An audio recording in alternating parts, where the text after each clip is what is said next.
Hello everybody, good evening. This is Derry.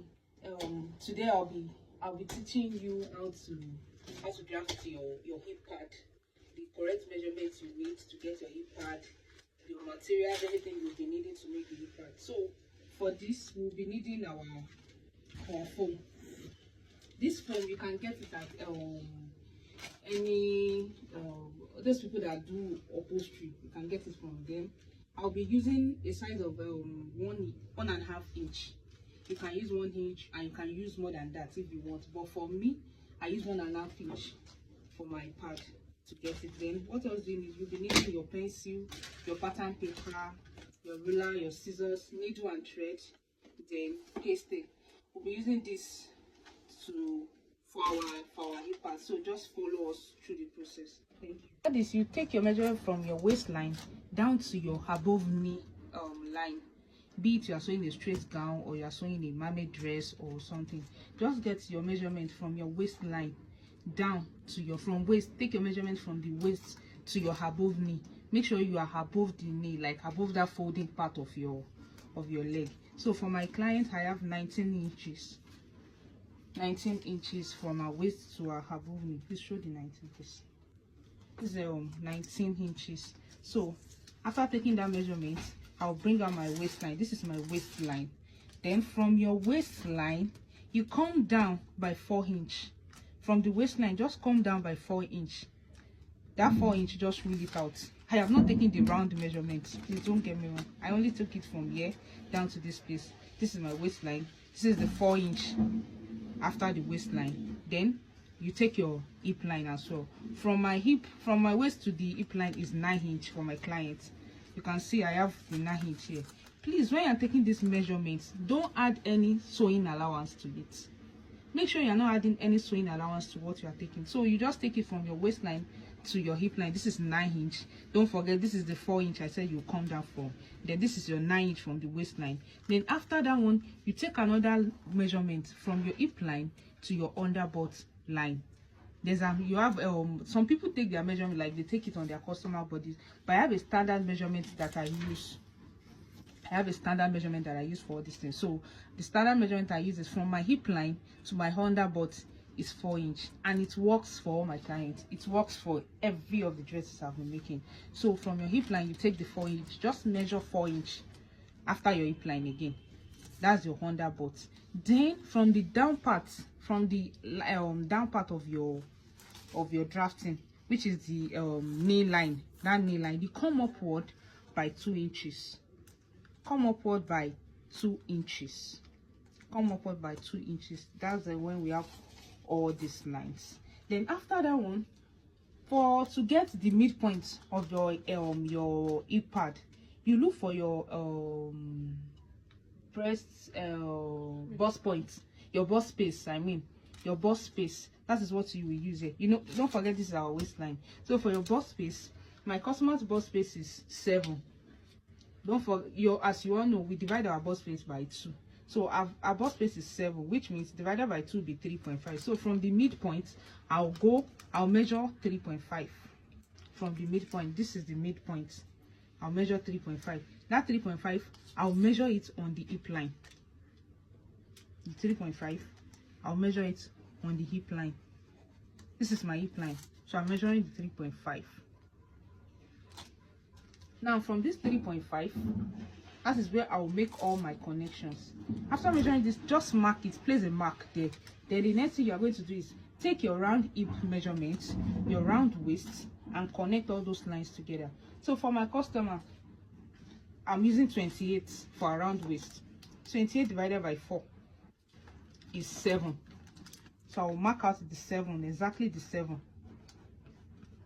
The 7. Don't forget, when you are doing this, you don't add any sewing allowance to it. So this is 7. My round hip is 40. 40 divided by 4 will give us 10. This is my round hip. This is the measurement I have for my round hip, and this is my waist. Then I'm going to peg it. You come to your nail line. Don't forget, this is your nail line. I have 10 on my waist, so I'm pegging it with 1 inch. That means to have a penciled shape on the knee. So far my hip is 10 inches. My nail line, when I get to my nail, I'm going to make it 9 to give it that pegged shape. Then I'll do all the necessary corrections and the connection. I'm a freehand tailor. I love doing freehand. I don't use ruler most times. So the next thing now is to connect the lines together. This is my nail line. I have 9 inch here. On my hip line, I have 10 inch, 40. My hip is 40. 40 divided by 4 give us 10. Then on my waistline, I have 7 because the waist is 28. 28 divided by 4 will give us 7. So I'm going to connect all those lines together. This is what we have.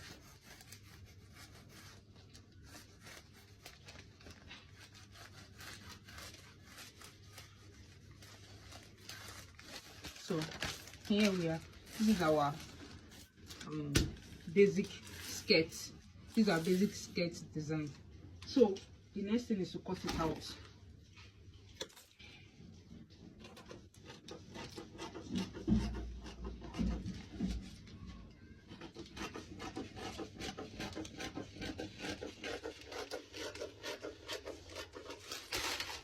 Yeah, so we have a basic skirt drafting already. So the next thing now is to connect those lines. Don't forget, from my midpoint I went inside by 3.5 because I told you we are going to use the bust space to get the point where our pad is going to stop. The reason being that you see your pad must not cover the front part. It is only meant for the hip and the butt, so you don't have any business with the front. That is why we are leaving that space so that we can get a perfect hip pad. Then the next thing is, from this point, this 3.5, I'm going to connect it down to that 2 inch. You know, I came upward from the nail line by 2 inch. I'm going to connect it from your hip down to that nail above 2 inch above. Then also to that 4 inch below that you went from your waist. Don't forget, we came down by 4 inch from our waist. Then we came upward too from our knee line by 2 inch. So this, from this midpoint, this hip line, I'm going to connect all those lines together. I'll connect it to the 2 inch above the knee line, like this.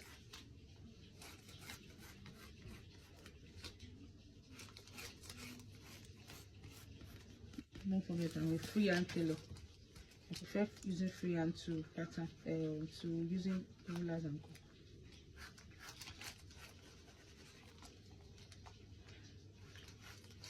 So you have something like this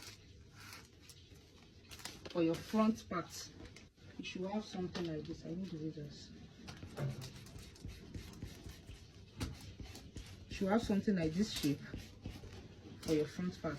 So this part is where we are going to pad for the hip, for the front. This is the front part. You know, this side now, you know, I didn't fold this paper into 2. So this we have to cut 2 of this. Let me cut it out.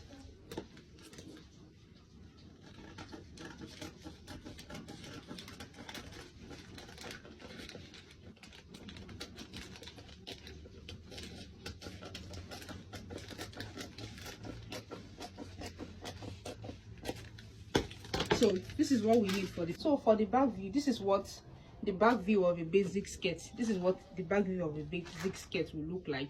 You have this place pegged. I'll still do a tutorial on this part, on how to peg your skirt to give it that contour fit at the back. I'll do that later. But we are still on the hip pad business. So this is what your back will look like. You transfer all those lines that you have at the front. Don't forget our waistline. Then 4 inch below your waistline, you mark it out. Your hip line, then 4 inch below your hip line as well, you mark it out. That will be your under butt line. Then you come up from your knee line by 2 inches. So those are the lines that I have here. I have cut it out. I have cut out the, like, this is what the basic skirt will look like. So unlike the front that we had to like use our bust space to get the point where we are coming out from, for the back, don't forget, the back is where we have the butt pad. You know, for the front, we are only working on the hip part. That is why we have to like come out to remove the front, use the bust space to move the to know where the hip pad will be. So for the back, you know, we are also adding the butt pad too. So for the back, from your this line is our this line is the main midpoint of the back. Anything after this line,